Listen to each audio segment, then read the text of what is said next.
I do think I must disappoint people when they meet me, because nobody comes to Edinburgh looking for Ian Rankin. They're looking for this big, gruff, boorish detective who's kind of dark and dangerous to know. And they just get me sitting in the back room of the Oxford bar, drinking a pint and reading a book. People read books and they conflate the image of the characters with the author, and it's an active imagination.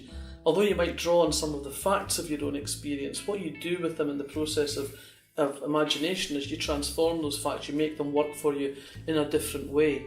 And sometimes it's convenient to use something that's from your own past because you're working on so many things that are complex and difficult and different that it's quite nice to have something that anchors you to something you understand and you know and you relate to, but it doesn't mean that the character is you in any meaningful sense. No, I mean, I suppose that right back at the start I went for that right about what you know. And I thought, well, why wouldn't I give the guy a similar background to me? Why wouldn't you have come from the same place as me? Is that laziness? I mean, I don't know if that's laziness or not, but it just felt to me like there were a lot of people in Fife at the time when I was growing up who had the same life experiences he had, who did go and join the police or who did go and join the armed forces or go and work at Rosyth Dockyard, because those were the jobs that were available.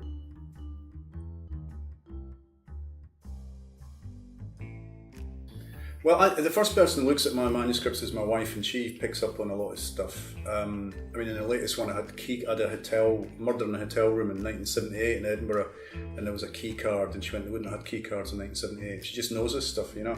So I went and checked, and she was right. So it's physical keys, not key cards. So a lot of that, those wee details. That's why I don't write historical novels, by the way, because it's just such a pain. There's so much research you've got to do. How much did a pint of beer cost in 1973? I don't know.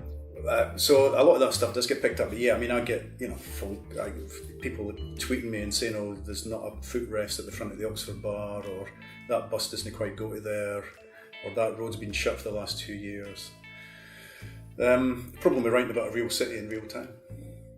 But we can always fall back and say, yeah, but in the fictional world, in the fictional Edinburgh, in the fictional Scotland. In our universe. Yeah. I've never watched a TV rebus because I didn't want actors to interfere with my characters that were in my head. But, I hear good reports. Fans were much happier with him than with John Hannah. I mean, they still did things like folk would go, he was supposed to be Edinburgh Airport, but it was obviously like Glasgow Airport because the motorway's right outside it and stuff like that. So people were still picking up on stuff, and I would just say, well, it's nothing to do with me.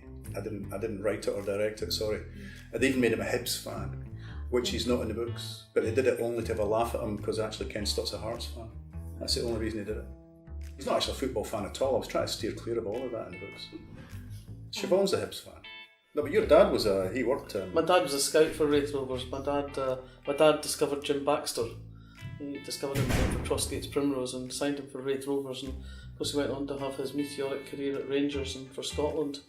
Probably the greatest player Scotland's ever produced. And so in Kirkcaldy, doesn't matter how many books I sell or how many prizes I win, I go into Valenti's chip shop, they introduce me to the staff as, that's Jim McDermid's lassie, he signed Jim Baxter. Just stick at it, Val. Eventually they'll be saying, eventually. I doubt it. The next book on the stocks is a Karen Pirie book. That's what I'll be writing next year. I've got a great story idea for that, which actually I picked up when I was up north visiting you in Cromarty. All right. Yeah, I got talking to one of your local shopkeepers who told me a really fascinating tale, and that's the core of what's grown into my idea for this next book. I'm not going to tell you what it was like. No, but I mean, it's great. If you're a writer, the material's just sitting there waiting for you to stumble across it. Ideas are everywhere. Yeah. I mean, people say, where'd you get your ideas from? It's like, you can't stop stumbling over them. You walk into a shop, you walk into a pub, you listen to a conversation, you eavesdrop somebody else's conversation, you watch a couple having an argument in a restaurant. It's all there, it's all ideas, it's all fodder.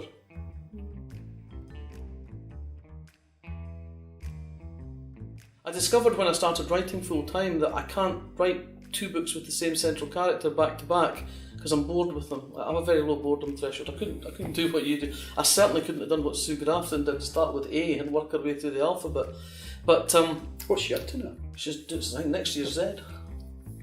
I think what it is, it's like your friends. When you're not with your friends, you're not thinking about them all the time. Even if they're really strong characters that play a big role in your life, you don't think about them every day. When you're about to see them, you think about them. When you're with them, obviously you think about them.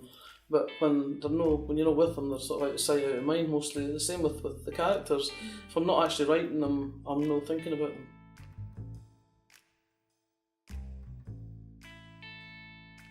No. No. I take it I'm like an alcoholic, I take it one at a time. I mean, I could walk out here tonight and be run over, and that'd be the end of that. So, It's been so cheerful that keeps them going. Yeah, I know, it's that fine Fife sensibility, I think, keeps your feet on the ground. No, I mean, one of the nice things about the Eurofest is that I've written a few things I wouldn't otherwise have done. I've just written a kind of radio drama type thing set in 1962. Having said that, I don't like doing historical research. And that was a challenge because it was just different format and different characters and different time period. And a Christmas short story for a magazine. I like setting things at Christmas because it's a wee bit cheerier. Cheery Christmas story with Rebus in it, yeah. Great. What could possibly go wrong with that? Ho.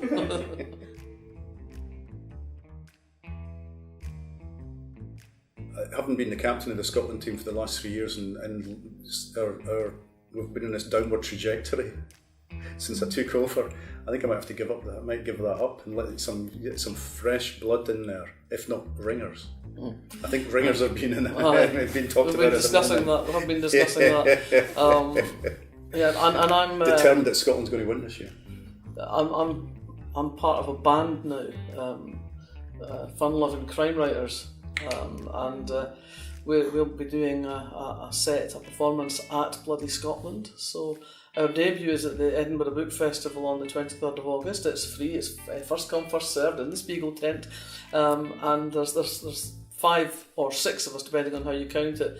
There's me and Stuart Neville, Mark Billingham, Luca Vesti and Doug Johnson, and Chris Brookmeyer joins us for a couple of songs on vocals. I'm a vocalist and I play the shaky egg. The shaky egg, the shaky egg. Come on, everybody knows the shaky egg. Sorry, that's an unfortunate gesture, isn't it? We had Rebus Fest a few weeks ago in Edinburgh, which went really well, and that's it. I think, as far as I know. I mean, I've spent a lot of this year travelling around the world doing festivals, talking about 30 years of Rebus. But it doesn't make the next book any easier to write. Yeah, my event at Bloody Scotland is to talk about the 30 years, but it's kind of weird. It's hard to believe, isn't it? You look back and think, how did that 30 years go? Yeah. But here's to the next 30. Yeah, here's to the next 30.